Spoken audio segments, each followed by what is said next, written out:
잠깐 기도하고 말씀 전하겠습니다. 아버지 하나님 감사합니다.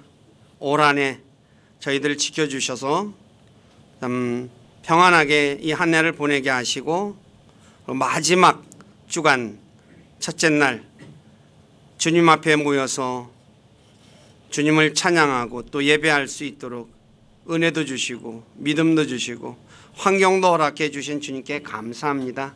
이 시간에도 이곳에 함께 하셔서 저희 예배 받으시고 또 기록된 말씀을 통해서 주님의 선한 뜻을 우리에게 가르쳐 주셔서 우리가 그것을 배우고 그 말씀이 굳건하게 쓰는 우리 교회 모두가 되기를 원합니다.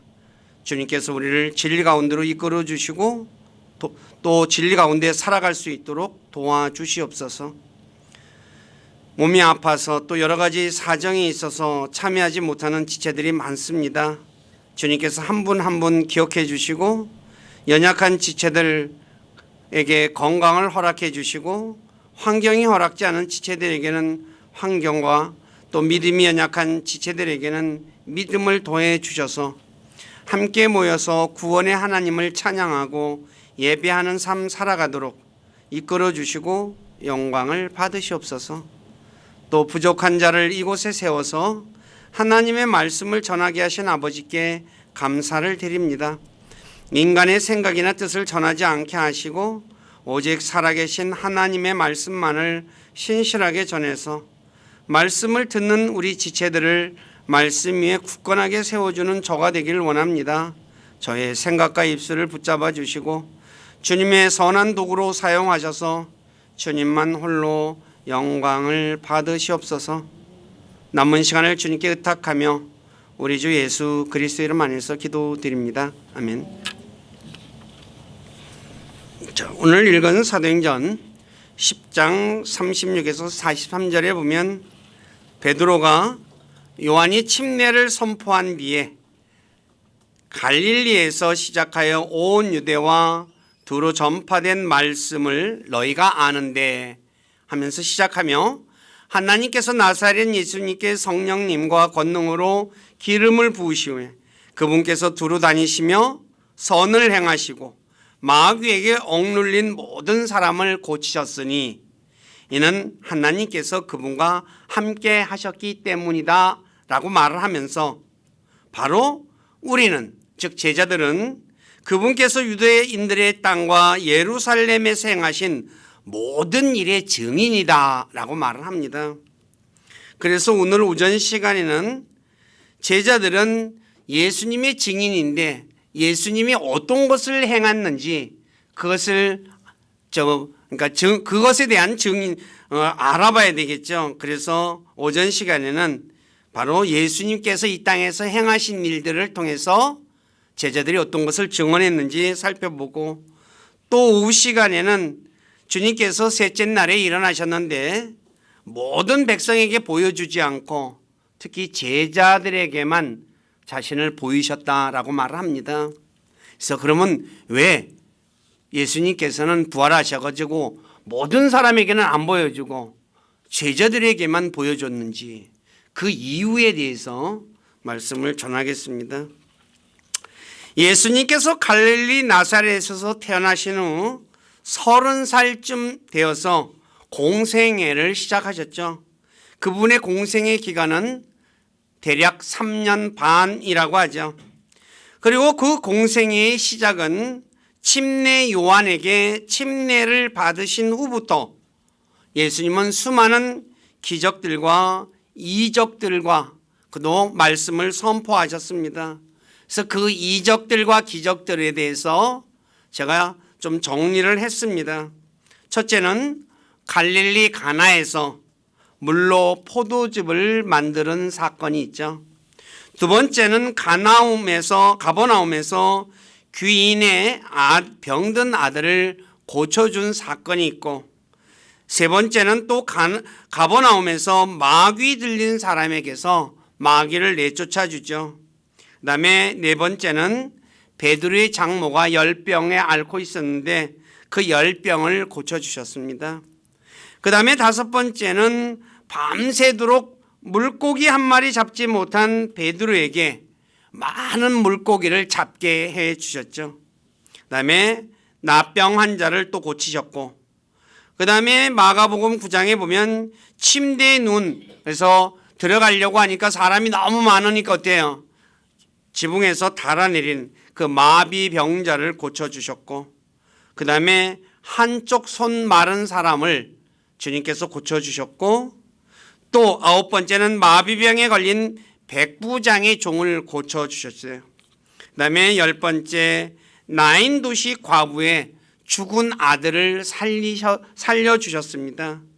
그 다음에 마태복음 8장에 보면 거친 바다, 풍랑이 있는 거친 바다를 꾸짖어 가지고 잠잠하라 라고 해가지고 잠잠게 해주신 사건이 있죠. 그 다음에 게르게스 지방에 마귀에 사로잡힌 사람에게서 마귀를 내쫓아 주시고 12년 동안 혈류증을 앓던 여인을 고쳐주셨죠. 이 여인은 이 병을 낫기 위해서 온갖 의사들을 다 찾아다녔는데 재산만 허비하고 고침받지 못한 그런 여인이었습니다. 그 다음에 회당장 야이로의 죽었던 딸을 또 살려주셨죠. 그 다음에 두 소경의 눈을 열어주셨고, 마귀에게 사로잡혀 벙어리가 된 사람을 고쳐주시고, 베데스다 연못에서 38년 동안 병을 앓던 사람을 고쳐주셨습니다. 그 다음에 빵 5덩어리와 물고기 2마리로 여자와 나이를 제외한 남자 5,000명쯤을 먹이시고 12바구니를 거두었다라고 말하고 있죠. 그 다음에 11번째 바다 위를 걸어오셨습니다. 그 다음에 20번째는 마귀 들린 가나안 여인의 딸을 고쳐주시고, 그 다음에 21번째는 귀 먹고 말 더듬는 한 사람을 손을 귀에 넣고 침을 뱉어 그 사람의 혀에 대시고 에바다 하며 열리라 라고 하며 고쳐주셨습니다. 그 다음에 빵 7덩어리와 물고기 2마리로 여자와 아이를 제외하고 남자만 4,000명쯤 먹이셨다라고 말하고 있습니다. 그 다음에 23번째는 베세다에서 침을 바르고 안수하여 소경을 고쳐주십니다. 그 다음에 요한복음 9장에 보면 태어날 때부터 눈먼 사람의 눈을 열어주시죠. 그 다음에 벙어리 영에 사로잡힌 아이를 고쳐주시죠. 그 다음에 물고기 입에서 한 세계를 구해 세금을 내게 하셨습니다. 또 마귀에게 사로잡혀 눈멀고 벙어리 된 사람을 고쳐주셨고, 또 18년 동안 병약의 영에게 사로잡힌 여인을 고쳐주셨고, 그 다음에 수종병에 걸린 사람을 고쳐주셨고, 그 다음에 10명의 나병 환자를 고쳐주셨죠. 그 다음에 31번째 죽어 나흘이 지나 냄새가 나는 나사로를 살리셨습니다. 그 다음에 32번째는 여리고에 가까이 오실 때에 소경의 눈을 열어주시죠. 그 다음에 열매 없는 무화과를 저주하자 무화과 나무가 말라버려 죽었죠.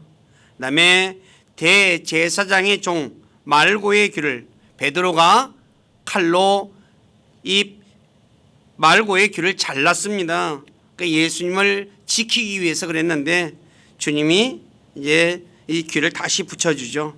그 다음에 부활 후 베드로에게 물고기 153마리를 잡게 하셨습니다. 자, 이 위의 기적들과 이적을 크게 5가지로 나눌 수 있는데, 첫째는 병든 자들을 고쳐주신 거죠. 예를 들어 베드로의 장모의 열병을 고쳐주셨고, 태어날 때부터 눈먼 사람의 눈을 열어주고, 또 38년 된 병자를 고치고, 12년 동안 혈류증 앓던 여인을 고치고, 그 다음에 18년 동안 병약의 영에 사로잡힌 여인을 낫게 하시고, 또 10명의 나병 환자를 고치신 일 등등, 주로 병자들을 고쳐주셨죠. 두 번째는 마귀에게 들린 자에게서 마귀를 내쫓아 주셨습니다. 그 다음에 가버나움에 마귀 들린 사람을 고치시고, 또 마귀 들린 가나안 여인의 딸, 이 여인이 예수님에게 와서 내 딸이 마귀가 들렸다고 고쳐달라고 했을 때 주님이 자녀의 빵을 개에게 던지는 것이 합당하지 않다라고 했는데 아주 놀라운 믿음의 고백을 하죠. 그래서 고쳐주시고, 그다음에 마귀에게 사로잡혀 눈멀고 벙어리 된 사람도 또 고쳐주셨습니다. 세 번째는 배고픈 사람들에게 먹을 것을 주신 일이죠. 우리가 흔히 잘 아는 오병이어의 이적을 통해서 또 빵 7개와 물고기 2마리로 4,000명을 먹이신 그런 놀라운 사건들. 그다음에 넷째는 자연을 다스린 일. 예를 들어서 물고기 입에서 한 세계를 구해 세금을 내게 하시죠. 낚시를 던졌는데 완전 잡혀 올라오는데 입을 열면 한 세계를 있다는 거죠. 이거 누가 할 수 있는 일입니까? 아무도 못하는 일이죠. 그 다음에 큰 폭풍으로 풍랑을 잔잔케 하신 일들, 그 다음에 물 위를 걸어오신 일, 그 다음에 부활 후에 베드로에게 물고기 153마리를 잡게 하신 일, 이런 일들. 그 다음에 다섯 번째는 죽은 자들을 살리신 일입니다. 예수님은 죽은 자를 살렸는데 3명이 있죠. 나인 도시의 과부의 아들, 그 다음에 해당장 야이로의 딸, 그 다음에 나사로, 썩어서 냄새나는 나사로를 살리셨습니다. 그러면 이 주님께서 이렇게 놀라운 일을 하셨는데 그러면 어떻게 해서 이 일을 하셨느냐 그러죠. 자, 예수님의 기적은 사람들이 보지 않는 은밀한 곳이 아니라 모든 사람이 보는 곳에서 이루어졌습니다. 그러니까 그냥 숨어서 한 일이 아니라 모든 사람이 보았다는 거죠. 예를 들어 마가복음 3장 1에서 5절에 보면 손이 오그라든 사람을 고치실 때에는 회당에 있는 모든 사람들이 보는 앞에서 고쳐주십니다. 아시다시피 회당은 유대인들이 모이는 장소죠. 그래서 거기에 가니까 한 손이 오그라든 사람이 있었습니다. 근데 이 유대인들이 어떻게 합니까? 안식일에 병자를 유대인들은 고치면 안 된다고 했거든요. 근데 예수님은 안식일마다 병자를 고쳐줘요. 그래서 이들이 예수님이 안식일에 병 고치나 안 고치나 아주 두 눈 부릅뜨고 쳐다보고 있었죠. 근데 예수님이 그 사람을 나오라고 해가지고 그 사람의 마른 손을 고쳐주셔요. 그러니까 예수님을 대적하는 그 유대인들도 뭐예요? 다 보는 데서 이렇게 고쳐주셨습니다. 또 요한복음 9장에서 태어날 때부터 눈먼 사람을 고치셨죠. 그것을 뭡니까? 고치고 나니까 주변 사람들이 저 사람 옛날에 저기 눈먼 사람 아니야? 그런데 뭐예요? 아니야, 다 비슷한 사람이야 라고 하니까 뭐라고 합니까? 그 사람이 내가 바로 그 눈먼 사람이다 라고 했죠. 그래가지고 어떻게 해서 네 눈이 열렸냐 라고 물으니까 예수님이 진흙을 이겨서 내 눈에 바르고 실로 안 먹고서 가서 씻어라 라고 했더니 내가 눈이 이렇게 떠졌다 라고 하면서 이야기를 하죠. 그러니까 어때요? 모든 사람들이 다 아는 거죠. 그 다음에 요한복음 11장에서 죽어 나흘이 지나 냄새가 나는 나사로를 살린 일 역시 많은 유대인들이 보았습니다. 왜냐하면 나사로가 죽으니까 주변 사람들이 그의 누이들을 위로하기 위해서 왔잖아요. 사람들이 딱 왔는데 근데 예수님이 그 무덤가에 가가지고 바로 나사로를 갖다가 살리잖아요. 그 주변의 모든 사람들이 그걸 봤다고 그래가지고 그걸 믿었다고 요한복음 11장 45절에 말씀하고 있어요. 이처럼 모든 사람들이 보는 앞에서 행했기 때문에 사도행전 26장에서 사도 바울이 당시에 이 덫을 다리는 아그리빠 왕에게 뭐라고 얘기합니까? 예수님에 대해서 말할 때 아그리빠 왕도 아시는 일이 아닙니까? 라고 얘기를 해요. 왕도 다 듣고 보고 해서 아는 거 아닙니까? 하는 거죠. 예수님이 행하신 일들은 은밀한 곳에 숨어서 행한 것이 아닙니다. 오늘 기적을 행하는 사람들 보면 뭐라고 합니까? 봤다는 사람이 없어요. 그런데 예수님은 모든 사람들이 다 보는 앞에서 해요. 자, 두 번째, 예수님이 행하신 기적과 이적은 사람이 할 수 없는 일입니다. 예수님께서 병든 자를 고치신 일은 의사도 고치지 못한 일을 갖다가 고쳤죠. 예를 들어 누가복음 8장 43, 44절에 보면 12해 동안 혈류증으로 고생하던 여인은 자신의 병을 고치기 위해 의사들을 찾아다니면서 돈을 다 허비했다고 말해요. 그런데 고치심 받았습니까? 못 받았습니까? 못 받았어요. 근데 예수님은 뭐예요? 이 여인의 병을 낫게 해주셨죠. 또 38년 동안 병약함 속에 있던 사람, 베데스다 연못가에서 38년, 이게 쩌근했습니까? 그리고 태어날 때부터 눈먼 사람 눈을 열어주신 일, 그 다음에 과부의 죽은 아들, 해당장의 야이로 딸 죽어서 냄새가 나는 나사로를 살리신 일은 이 세상에 어떤 의사도 할 수 없는 일입니다. 그리고 예수님은 물 위를 걸으셨죠. 이건 제자들만 봤으니까 또 뭐 안 믿을 사람들도 있겠죠. 어찌됐든 간에 이런 일은 사람이 할 수 있는 일은 아니죠. 네, 바로 주님께서 이 일을 행하셨다는 거죠. 제자들은 이걸 다 본 사람이라는 거죠. 그러면 어떻게 해서 예수님이 이런 놀라운 기적과 이적을 행할 수 있었을까요? 답은 사도행전 10장 38절의 말씀처럼 전능하신 하나님께서 예수님과 함께 하셨기 때문입니다. 이 말을 좀 더 다르게 얘기하면 예수님께서 하나님 아버지와 예수님은 한 분이시기 때문에 그분이 하나님 아버지께서 예수님 안에서 그 일들을 행하셨기 때문에 바로 이 모든 일들을 다 할 수 있었다는 거죠. 그래서 요한복음 10장 3절에 아버지와 나는 하나다라고 말씀하는 거예요. 그러니까 하나님이시기 때문에 이 일을 행하실 수 있었던 것입니다.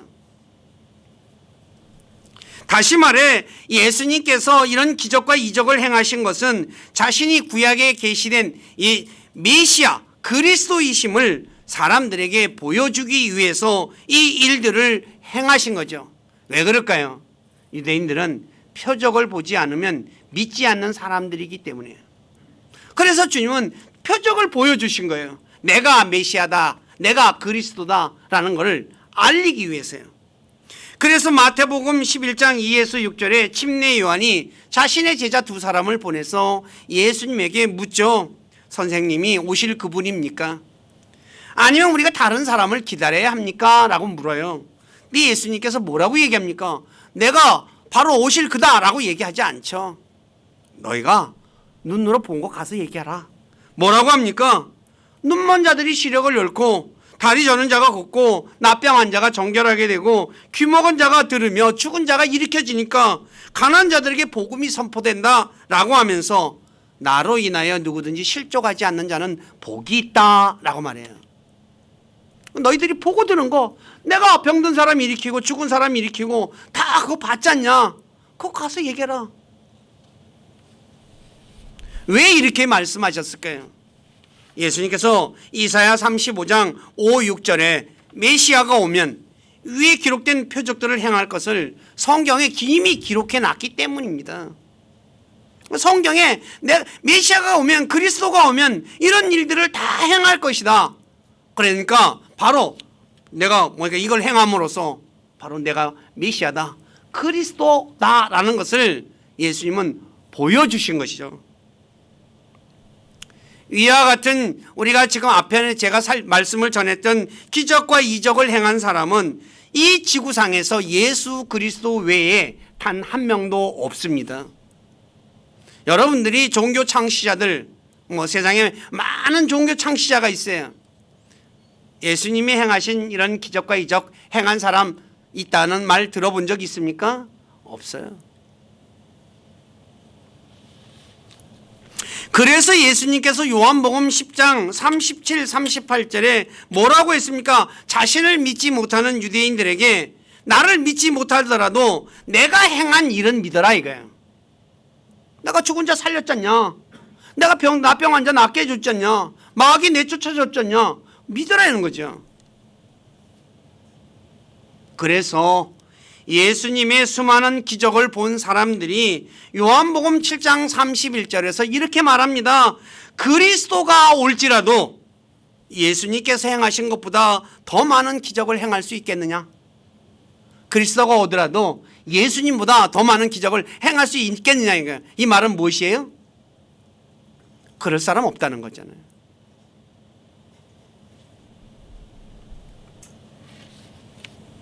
그래서 사도행전 2장 22절에서 사도 베드로는 이스라엘 백성들에게 예수 그리스도께서 기적과 이적과 표적을 통해 하나님의 인정받은 사람이 되었다라고 말씀하는 거죠.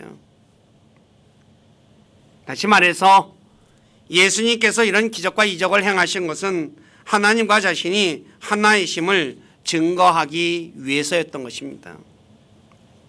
그래서 요한복음 14장 8에서 11절에 빌립이 예수님에게 아버지를 보여달라라고 하시자 예수님이 뭐라고 말합니까? 나를 본 자는 아버지를 보았느니라. 나를 본 자는 하나님을 보았느니라. 그래도 믿지 못하겠거든 내가 한 일로 나를 믿으라 라고 말을 해요. 누가 이런 말을 할 수 있어요? 오직 예수님만이 하실 수 있는 거잖아요. 그래서 바로 예수님이 구약에 계시된 메시아 그리스도라는 것을 말씀해 줬기 때문에 사도행전 10장 36절에서 사도 베드로가 예수님을 가리켜 뭐라고 얘기합니까? 모든 사람의 주시라고 말하는 거예요. 바로 주님이시다 이거예요. 오늘 저와 여러분들은 예수님이 주님이신 것을 고백하니까 문제가 없지만 바로 성경은 이것을 통해서 자신이 메시아고 주님이신 것을 보여주신 거예요. 그런데 바로 그 주님을 유대인들이 십자가에 매달아 죽였죠. 근데 하나님께서는 셋째 날에 그분을 공개적으로 살리셨다 그랬어요. 공개적으로. 그 이유는 왜 그랬습니까? 예수님께서는 죄가 없으신 분이기 때문이죠. 그래서 사망이 예수님을 붙잡을 수 없었다고 사도행전 2장 24절에 말씀하고 있는 거죠. 저와 여러분들이 죽어요. 근데 죽으면 다시 살아날 수 있어요 없어요? 없죠. 왜요? 죄인이니까. 그런데 예수님은 죄가 없기 때문에 사망이 예수님을 붙잡을 수가 없어요. 놔줘야 돼요. 그래서 성경은 바로 이것이 제자들이 이것을 보았기 때문에 그들은 제자들은 증거했고 내가 증인이다 라고 얘기하는 것입니다. 자, 네 번째, 그러면 왜 예수님께서는 십자가에 매달려 죽으셨을까요? 그것은 답은 딱 한 가지입니다. 우리의 죄를 대신하여 죄값을 치르기 위해서입니다. 저와 여러분들의 죄값을 대신 치러주기 위해서 십자가에서 죽고 묻히고 셋째 날에 부활했다고 고린도전서 15장 3, 4절에 말씀하고 있는 것입니다. 그래서 사도행전 10장 43절에 예수 그리스도를 믿는 자는 예수님의 이름으로 죄들의 사면을 받는다. 내 죄를 대신 예수님이 치러줬으니까 내가 어떻게 해요? 죄가 있어요 없어요? 없는 거잖아요. 그래서 사면받는 겁니다. 이런 놀라운 은혜가 누구에게 주어질까요? 바로 주 예수 그리스도를 자신의 구원자로 받아들이는 사람에게 주어지는 거죠. 그래서 죄들의 사면을 받은 사람은 하나님과 화평을 이루게 되죠. 그래서 바로 저와 여러분들이 하나님께 나갈 수 있고 하나님을 아버지라고 부르고 하나님 앞에 기도하고 하나님이 우리의 기도를 들어주시는 거예요. 그러나 죄인은 하나님께서는 죄인의 기도를 들어주시지 않죠.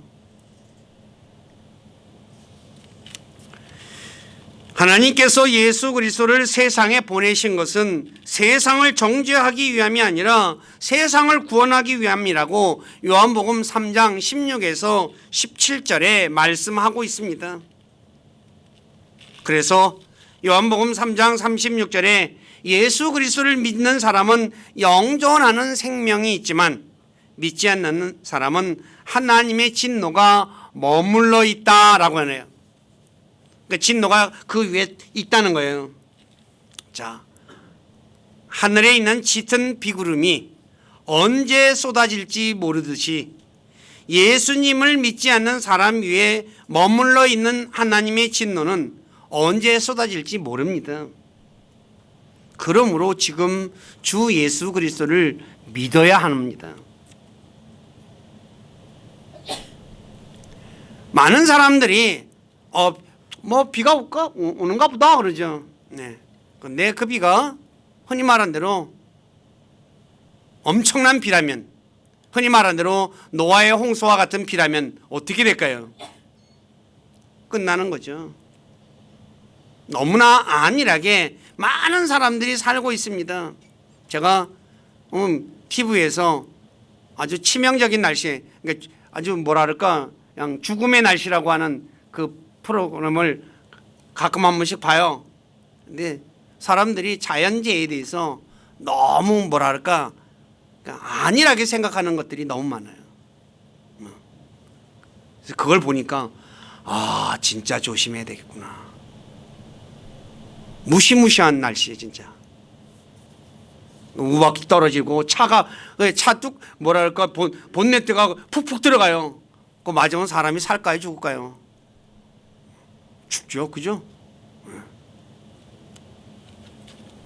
네, 하나님의 진노가 머물러 있는 거예요. 지금 하나님께서 죄로 가득한 세상을 심판하지 않는 이유는 한 사람이라도 더 구원받기 위해 오래 참고 계신다고 베드로후서 3장 9절에 말씀하고 있습니다. 참는 거예요, 하나님이.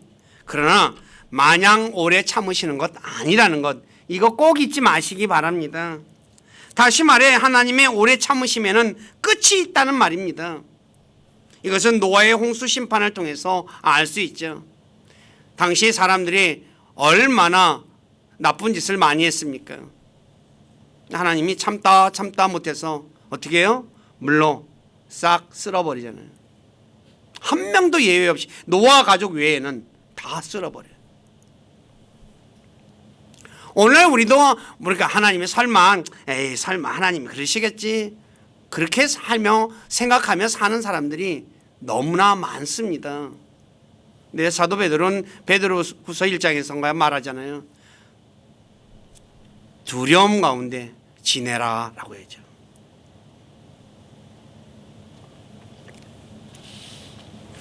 저와 여러분들이 모두 알고 있듯이 사람에게 내일은 보장되어 있지 않습니다.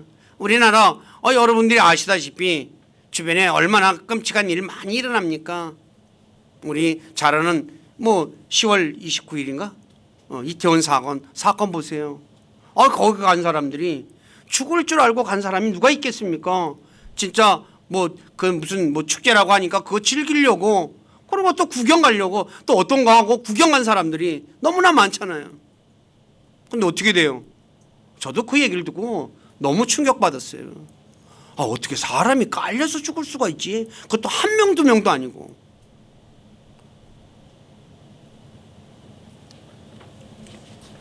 저와 여러분들에게도 마찬가지죠. 내일은 보장되어 있지 않습니다. 그렇기 때문에 지금 주 예수 그리스도를 믿어야 되는 겁니다. 그리고 우리가 바르게 살아야 한다는 거죠. 믿은 사람에게는 그 다음엔 바르게 사는 일이 중요하겠죠. 어떻게 믿어야 할까요? 예수님께서 내 죄 때문에 십자가에 달려 피 흘려 죽으시고 셋째 날에 부활하신 것, 그거 마음으로 믿고 입으로 고백해야 합니다.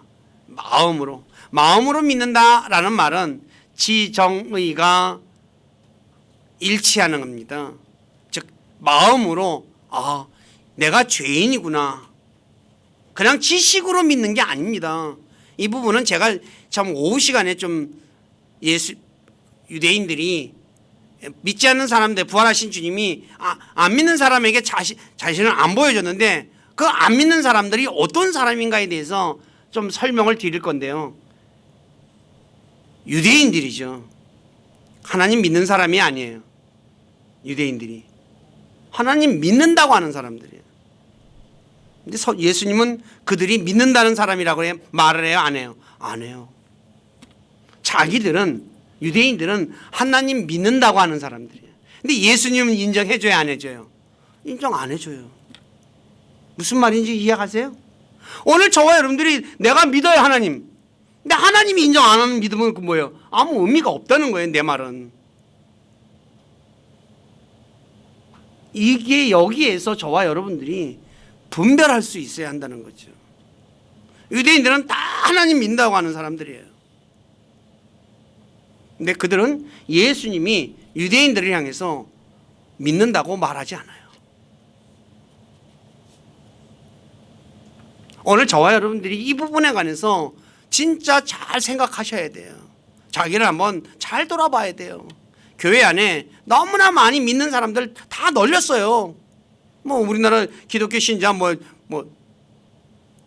800만이라 그러는데 코로나 때문에 많이 줄어가지고 뭐 어떤 분은 뭐 600만이라고 그러고 어떤 분은 400만이라고 하는 분들도 있어요. 그냥 엄청 줄었다 그러더라고요. 그래서 저와 여러분들이 진짜 내가 마음으로 진짜 믿고 있는지, 그냥 머리로 믿는 거는 아무 의미가 없다는 것 꼭 기억하시고, 그래서 내 죄 때 내가 죄인이고 내 죄 때문에 죽으셨어요. 야, 사람이 자기 죄를 대신해서 죽었는데 그 은혜가 얼마나 커요. 적은 은혜일까요?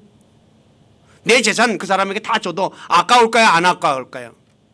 안 아까울 거예요.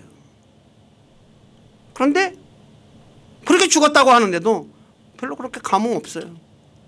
그 사람 마음으로 믿은 사람일까요? 아닐까요? 저는 아니라는 생각이 들거든요. 감흥이 없어. 감정이 있어야죠. 사람은 감정이 있는 존재잖아요. 그래서 진짜 내가 마음으로 믿고 있는가, 그리고 입으로 그분을 나의 구원자로 고백하고 있는가 한번 잘 생각해 보시기 바랍니다. 자, 말씀 정리합니다. 제자들은 예수님이 공생의 처음부터 십자가에서 죽고 부활하시고 성천하신 모든 것을 본 증인들입니다. 만일 제자들이 말한 것 중 하나라도 거짓이라면 그들은 거짓 증인으로 드러납니다. 그리고 제자들의 말을 믿은 우리 역시 거짓을 믿었기 때문에 죄 문제가 해결되지 않습니다. 그러니까 믿어도 뭐예요? 헛것하는 거잖아요. 그렇지만 제자들은 예수님께서 행하신 모든 것을 본 증인이며 제자들이 한 모든 말은 사실입니다. 다시 말해 제자들이 기록한 성경 기록은 모두 사실입니다. 왜냐하면 거짓말하지 않으시는 하나님께서 거룩한 사람들을 사용하여 기록한 말씀이기 때문이에요. 성경에는 거짓이 하나도 없다는 거죠. 만약에 성경에 거짓이 하나라도 들어있으면 이 성경책은 100% 진리가 아닙니다. 그러므로 여기 계신 분들 중에 제자들이 한 말들 중 하나라도 의심하는 분이 있었다면 의심하지 말고 믿으시기 바랍니다. 성경을 다시 말해서 믿으시기 바랍니다.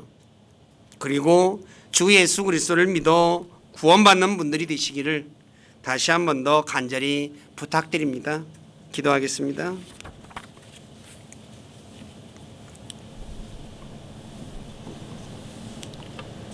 아버지 하나님, 부족한 자가 제자들은 예수님의 증인들이라는 제목을 가지고 말씀을 전했습니다. 예수님께서 공생애를 시작하신 후 제자들과 함께 동고동락하시면서 수많은 기적과 이적들을 행하셨고 그 모든 것을 제자들은 다 눈으로 보았습니다. 그리고 예수님께서 행하신 그런 기적과 이적은 은밀한 곳에서 행한 것이 아니라 모든 사람들이 보는 곳에서 행하셨습니다. 그래서 아그리파 왕까지도 이 사실을 아는 것이라고 말하고 있습니다. 아버지 하나님, 이렇게 예수님이 행하실 수 있었던 것은 예수님께서 하나님과 한 분이시기 때문에, 즉 이스라엘에게 약속하신 메시아 그리스도이시기 때문에 이런 일들을 행하셨고, 그것을 통해서 자신이 하나님의 아들 그리스도이심을 보여주고 사람들을 하여금 자신을 믿고 영원한 생명을 얻게 하기 위해서 행하셨다는 것, 성경을 통해서 전했습니다. 그러나 부족한 자가 어찌 모든 것을 다 전할 수 있겠습니까? 간절히 원하옵기는 주님께서 우리 사랑하는 지체들에게 함께 해주셔서 예수님이 행하신 기적들, 이건 사람이 행할 수 있는 일이 아니라 오직 하나님께서 함께 하시는 예수 그리스도만이 행하실 수 있다는 것 꼭 기억하게 도와주시고, 그래서 그분이 자신의 죄를 대신하여 십자가에 못 박혀 죽으시고 부활하신 것 마음으로 믿고 입으로 고백해서 영원한 생명을 얻을 뿐만 아니라 하나님께서 약속하신 모든 것을 받아 누리는 복된 삶 살아가도록 이끌어 주시고 또 도와주시고 영광을 받으시옵소서. 저희들의 삶을 주님께 의탁하며 우리 주 예수 그리스도 이름 안에서 기도드립니다. 아멘.